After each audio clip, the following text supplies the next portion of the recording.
नमस्कार दोस्तों, स्वागत है आपका अपने YouTube चैनल प्रज्ञा एजुकेशन सोसाइटी में। दोस्तों आज हम लोग क्लास 10th केमिस्ट्री के अंतिम चैप्टर से अति महत्वपूर्ण ऑब्जेक्टिव प्रश्न और उसका उत्तर पढ़ेंगे। दोस्तों यदि आप इस वीडियो को देख लेते हैं तो यह जो चैप्टर है आपका पूर्ण रूप से तैयार हो जाएगा। इस चैप्टर के लिए कहीं और से आपको पढ़ने की ज़रूरत नहीं पड़ेगी, क्योंकि इस वीडियो में मैंने वही क्वेश्चन सेलेक्ट किया है जो परीक्षा में पूछा जाता है और इससे बाहर एक भी प्रश्न नहीं आएगा, ये मेरा दावा है। निश्चित रूप से इसी से क्वेश्चन पूछा जाएगा 100%। तो चलिए वीडियो को शुरू करते हैं और जान लेते हैं क्लास 10th केमिस्ट्री के अंतिम चैप्टर से अति महत्वपूर्ण ऑब्जेक्टिव क्वेश्चन और उसका आंसर। चैप्टर का नाम है प्राकृतिक संसाधनों का प्रबंधन। प्राकृतिक संसाधनों का प्रबंधन। तो चलिए वीडियो को शुरू करते हैं और देख लेते हैं इस चैप्टर के सभी महत्वपूर्ण ऑब्जेक्टिव प्रश्न को। लेकिन इससे पहले यदि आप इस चैनल पर नए हैं तो आपसे रिक्वेस्ट है कि चैनल को जरूर सब्सक्राइब कर लीजिए, क्योंकि यहाँ से आपके क्लास के सभी विषयों की तैयारी बहुत ही बढ़िया करा दी जाएगी। तो चलिए वीडियो को शुरू करते हैं और देख लेते हैं इस चैप्टर के सभी महत्वपूर्ण प्रश्नों को।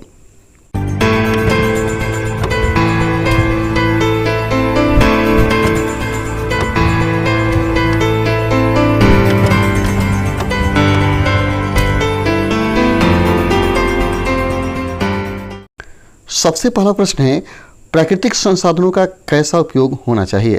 प्राकृतिक संसाधनों का कैसा उपयोग होना चाहिए। ऑप्शन है लाभकारी, विवेकपूर्ण, प्रचुर या अत्यल्प, यानी कैसा प्रयोग होना चाहिए।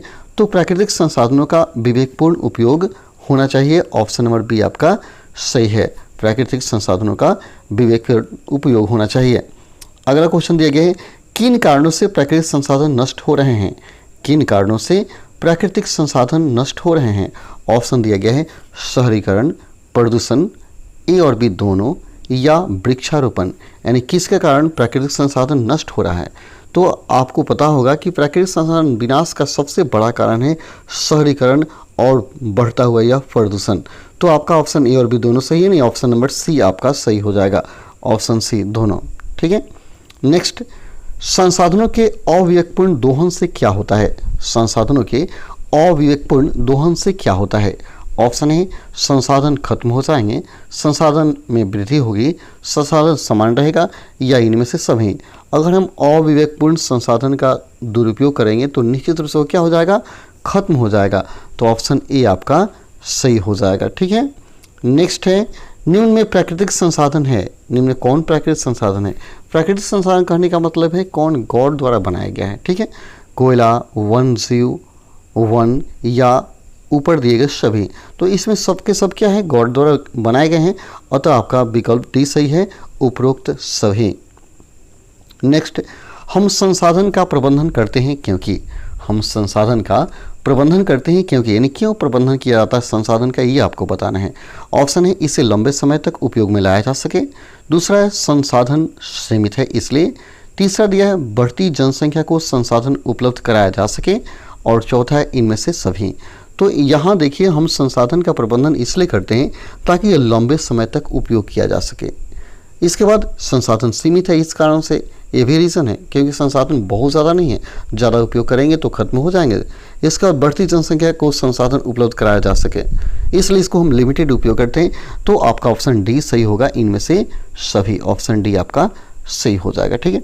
नेक्स्ट, कोयला एवं पेट्रोलियम महत्वपूर्ण संसाधन है। कोयला और पेट्रोलियम महत्वपूर्ण संसाधन है तो किस प्रकार का। ऑप्शन है वन वनस्पति ईंधन, जलीय चक्रण, जीवाश्म ईंधन, या उपयुक्त सभी। तो आपको पता होगा कोयला, पेट्रोलियम, प्राकृतिक, ये सब क्या है, ये सब के सब जीवाश्म ईंधन है। तो ऑप्शन सी आपका सही होगा, जीवाश्म ईंधन है। ठीक है। अगला, प्राकृतिक संरक्षण के मुख्य उद्देश्य में से एक है, यानी प्राकृतिक संरक्षण के मुख्य उद्देश्य में से क्या है, यानी संरक्षण का मुख्य उद्देश्य क्या है ये बताना है। ऑप्शन है वंशागत जैव विविधता का संरक्षण, वृक्षों को काटना, वनों को हटाना, इनमें से कोई नहीं। तो प्राकृतिक संसाधन के संरक्षण का मुख्य कारण है, मुख्य उद्देश्य है कि उनका संरक्षण किया जा सके, विविधता का संरक्षण किया जा सके। तो ऑप्शन ए आपका सही हो जाएगा। ठीक है। अगला है, वन के निकट रहने वाले लोग वन पर किस लिए निर्भर रहते हैं।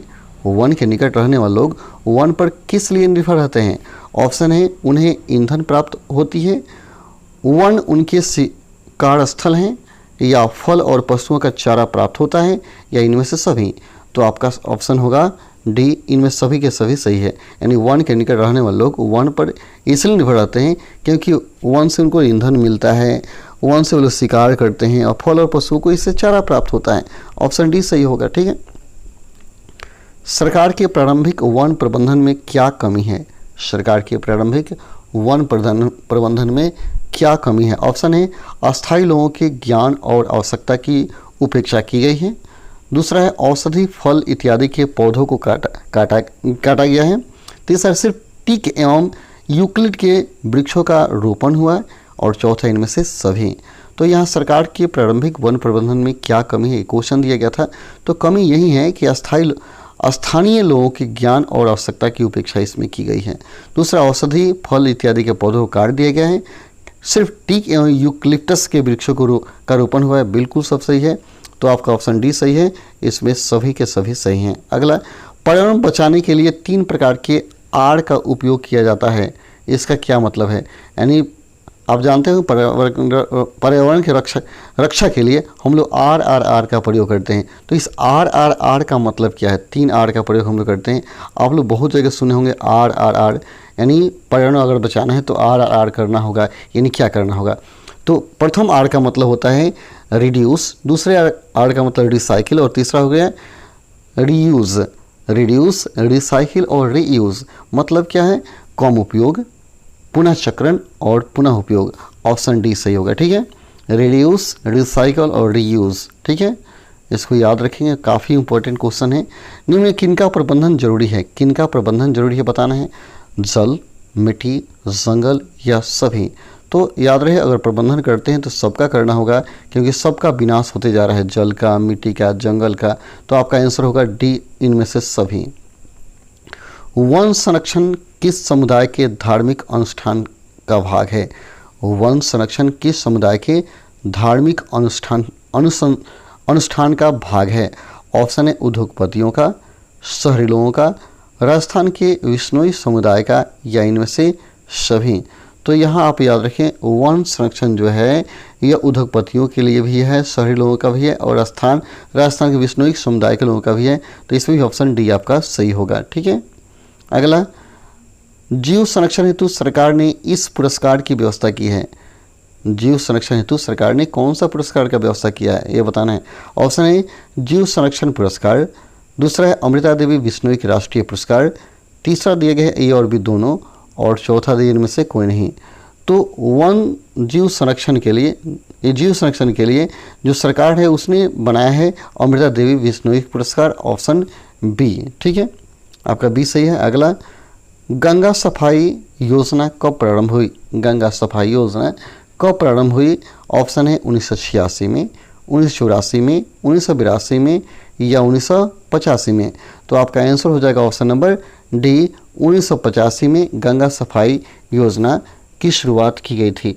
आप जब चैप्टर पढ़े होंगे तो आपको पता होगा, काफ़ी इंपॉर्टेंट क्वेश्चन है और उस चैप्टर में भी इसे महत्वपूर्ण रूप से दिया गया है, इसलिए आप याद रखें गंगा सफाई योजना जो है 1985 में शुरू की गई है। ये परीक्षा में बहुत बार पूछा गया है, इसलिए मैंने इस पर ज़्यादा जोर दिया है। अगला है, गंगा सफाई योजना 1985 में शुरू की गई थी क्योंकि, यानी गंगा सफाई योजना जो है 1985 में क्यों शुरू की गई थी ये आपको बताना है।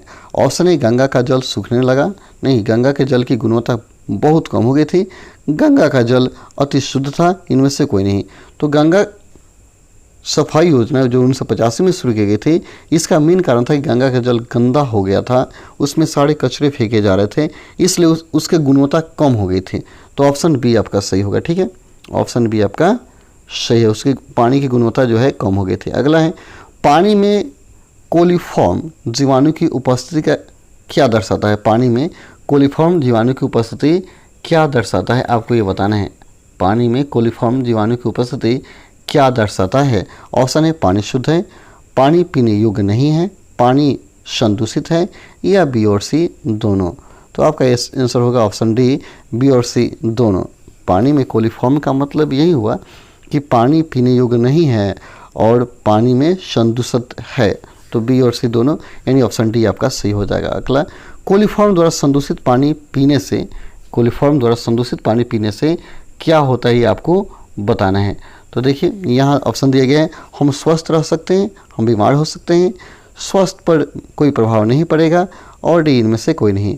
तो यदि आप कोलिफॉर्म वाला पानी पिएंगे तो निश्चित रूप से बीमार हो जाएंगे।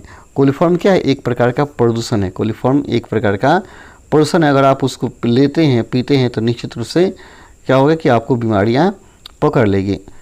अगला क्वेश्चन है, गंगा नदी का उद्गम स्थल कौन सा है? यानी गंगा नदी कहाँ से उत्पन्न हुई थी, ये आपको बताना है। ऑप्शन है बिहार, उत्तर प्रदेश, गंगोत्री, या इनमें से कोई नहीं। यानी गंगा नदी कहाँ से निकलती है?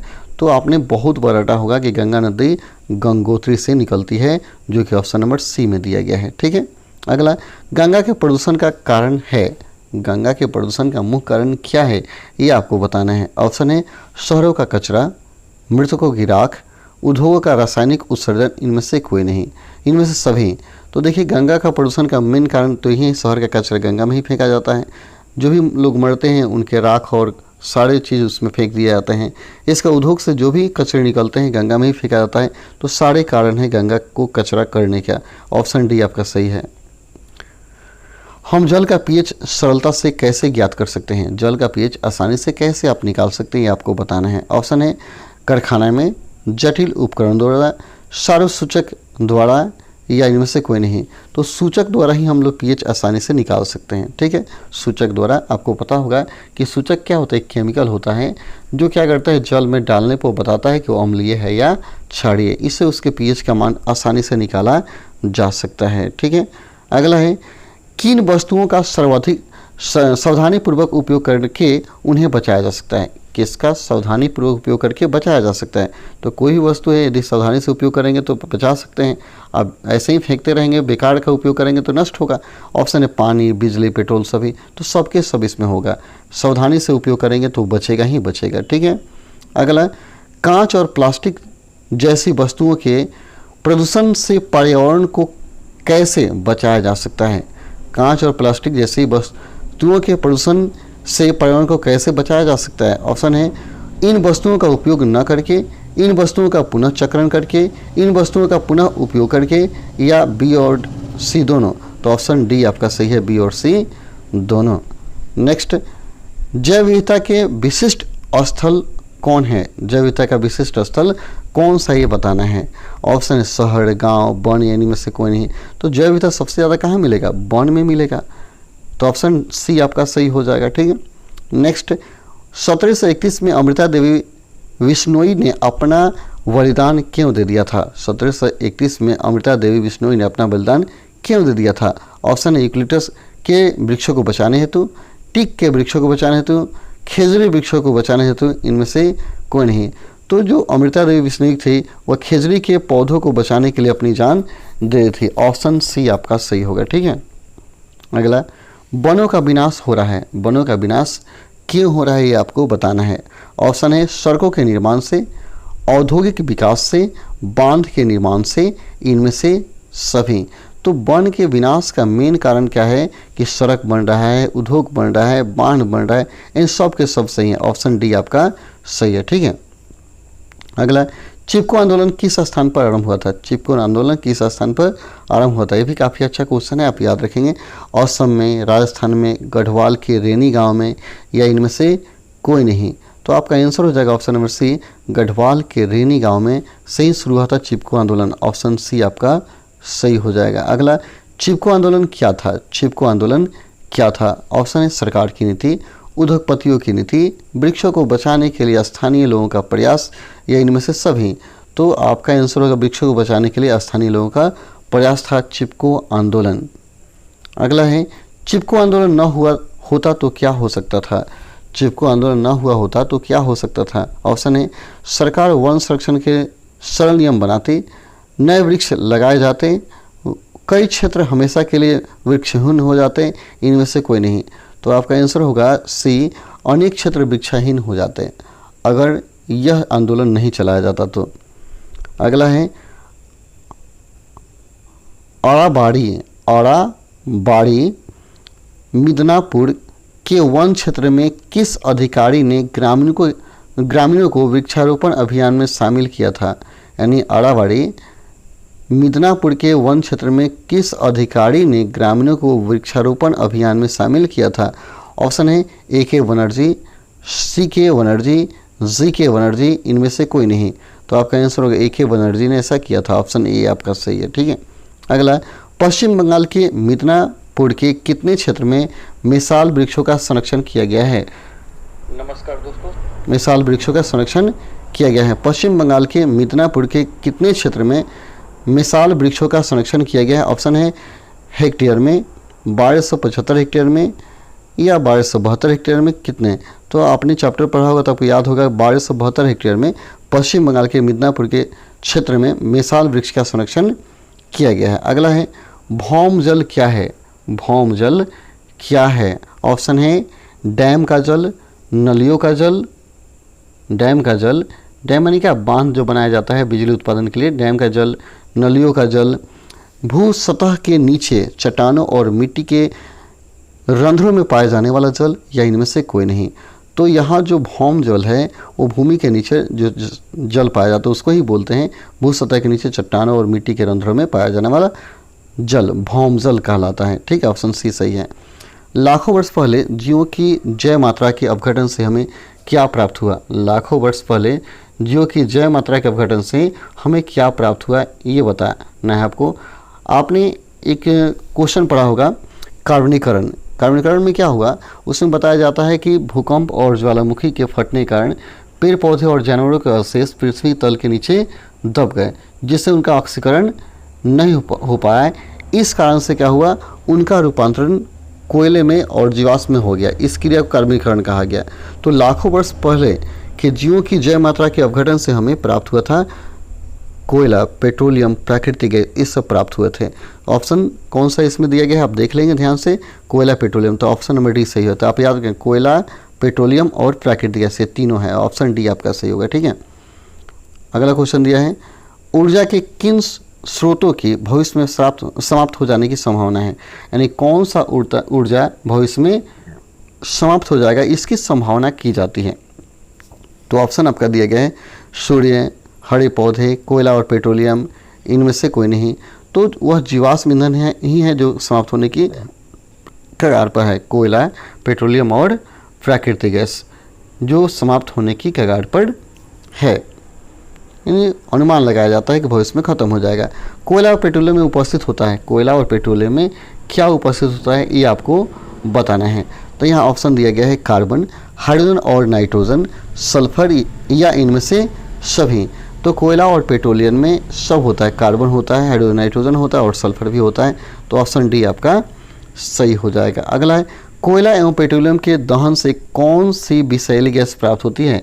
कोयला और पेट्रोलियम के दहन से कौन सी विषैली गैस प्राप्त होती है ये आपको बताना है। ऑप्शन दिया है कार्बन मोनोऑक्साइड, नाइट्रोजन का ऑक्साइड, सल्फर का ऑक्साइड, या इनमें से सभी। तो कोयला और पेट्रोलियम के दहन से याद रहे कार्बन मोनोऑक्साइड ही मिलता है, नाइट्रोजन का ऑक्साइड मिलता है, सल्फर का ऑक्साइड मिलता है, यानी सब के सब मिलते हैं। यानी ऑप्शन डी आपके सही हो जाएंगे।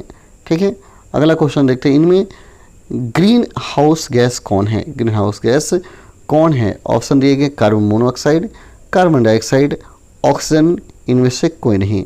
तो आपका आंसर होगा option number B carbon dioxide. Carbon dioxide green house gas है।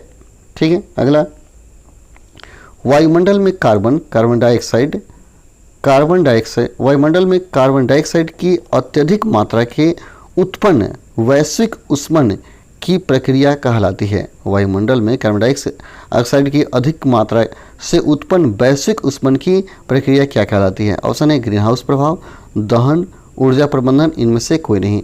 तो आपका आंसर होगा option number A green house प्रभाव कहलाता है। ग्रीन हाउस प्रभाव कहलाता है। अगला इनमें जीवाश्म ईंधन है, इनमें कौन जीवाश्म ईंधन है ये आपको बताना है। ऑप्शन है कोयला, पेट्रोलियम, या उपला, या ये और भी दोनों। तो कोयला, पेट्रोलियम, प्राकृतिक गैस, यह तीन गो जीवाश्म ईंधन है। तो आपका ऑप्शन डी सही होगा, ये और भी दोनों। अगला पेट्रोल का उपयोग होता है, पेट्रोल का उपयोग किस लिए आप करते हैं? मोटर वाहन में, जलयान में, वायुयान में, या इनमें से सभी। तो पेट्रोल का उपयोग सब में होता है, सब में होता है। ऑप्शन डी आपका सही हो जाएगा।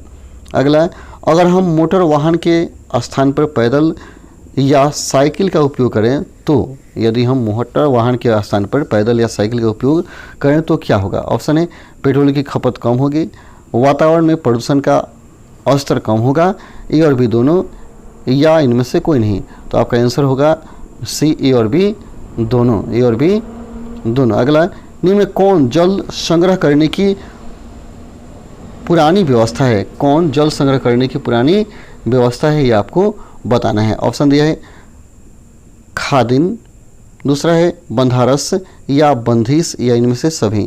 तो आपका आंसर होगा डी, इनमें से सभी। अगला, संसाधनों के दुरुपयोग करने पर क्या नुकसान होता है? संसाधनों का दुरुपयोग करने पर क्या नुकसान होता है? ऑप्शन है संसाधन समय से पहले खत्म हो जाएंगे, बढ़ती जनसंख्या की जरूरतों को पूरा नहीं किया जा सकता है, हमारी पृथ्वी नष्ट हो जाएगी, इनमें सभी। तो आपका आंसर होगा इनमें से सभी, ऑप्शन डी आपका सही है। अगला, भरतपुर पक्षी विहार किस राज्य में है? भरतपुर पक्षी विहार किस राज्य में है? ऑप्शन है बिहार, राजस्थान, गुजरात या केरला। तो भरतपुर जो है यह राजस्थान में है, यह राजस्थान में है, ऑप्शन बी आपका सही है। अगला, बायोस्फीयर रिजर्व के संदर्भ में निम्न में कौन सही नहीं है? बायोस्फीयर रिजर्व के संदर्भ में कौन सही नहीं है बताना है। ऑप्शन है यहाँ मनुष्यों और जंतुओं की आवश्यकता पर बराबरी से ध्यान दिया जाता है, दूसरा है इनका उद्देश्य जैव विविधता का संरक्षण है, तीसरा ये प्राकृतिक संरक्षण और आर्थिक विकास में संतुलन स्थापित करते हैं, चौथा इनका मूल उद्देश्य जंगली जीवों का सुरक्षा करना है। तो आपका आंसर ऑप्शन नंबर डी, इनका मूल उद्देश्य जंगली जीवों का सुरक्षा करना है, ऑप्शन डी आपका सही हो जाएगा। ठीक है, अगला क्वेश्चन देखते हैं, निम्न में से कौन एक भूगत जल का उदाहरण है? निम्न में से कौन एक भूगत जल का उदाहरण है? ऑप्शन है नदी, कुआं, तालाब या समुद्र। तो आपका आंसर होगा ऑप्शन नंबर बी, कुआं भूगत जल का एक उदाहरण है। ठीक है, नेक्स्ट देखते हैं, यूरो सेकेंड का संबंध है, यूरो सेकेंड का संबंध किससे है ये बताना है। ऑप्शन है वायु प्रदूषण से, जल प्रदूषण से, मिट्टी प्रदूषण से, या इनमें से कोई नहीं। तो यूरो सेकेंड जो है यह आप याद रखेंगे, यह वायु प्रदूषण एक प्रकार का, ठीक है, इससे संबंधित है। अगला, चिपको आंदोलन हिमालय की ऊंची पर्वत श्रृंखला में गढ़वाल के रेरी नामक गांव में कब हुआ था? चिपको आंदोलन का डेट बताना आपको। ऑप्शन 1900 ईस्वी में, 1920 में, 1930 में या 1970 में। तो आपका आंसर होगा चिपको आंदोलन 1970 में चला गया था, ऑप्शन डी सही है। ठीक है, अगला, गंगा हिमालय में स्थित अपने उद्गम गंगोत्री से बंगाल की खाड़ी में गंगा सागर तक यात्रा करती है। गंगा हिमालय में स्थित अपने उद्गम गंगोत्री से बंगाल की खाड़ी में गंगा सागर तक यात्रा करती है, कितना किलोमीटर ये बताना है। 100 किलोमीटर, 2500 किलोमीटर, 500 किलोमीटर या 1000 किलोमीटर। तो आपका आंसर हो जाएगा 2500 किलोमीटर की यात्रा करती है। अगला, जैव विविधता के विशिष्ट स्थल समझते हैं, जैव विविधता के विशिष्ट स्थल समझते हैं किसे? समुद्र, शहर, गांव या वन। तो आपका आंसर होगा वन को, क्योंकि वन में हर प्रकार के जीव पाए जाते हैं, आपने देखा होगा। अगला, पाइन, टीक अथवा यूकलिप्टस के बने वृक्ष क्या हानि है? पाइन, टीक या यूकलिप्टस के बनों से क्या हानि है? ऑप्शन है इससे अच्छे जलावन नहीं मिलते, जैव विविधता नष्ट हो जाती है, पशुओं का चारा काफ़ी मिलता है, जंगली जानवर ज़्यादा पाए जाते हैं। ऑप्शन बी सही होगा, जैव विविधता नष्ट हो जाता है, जैव विविधता नष्ट हो जाता है। ठीक है, तो चलिए आज के वीडियो हम लोग इतना ही प्रश्न करते हैं, फिर मिलते हैं अगले वीडियो में। तब तक के लिए धन्यवाद। जय हिंद, जय भारत, जय बिहार के छात्रों।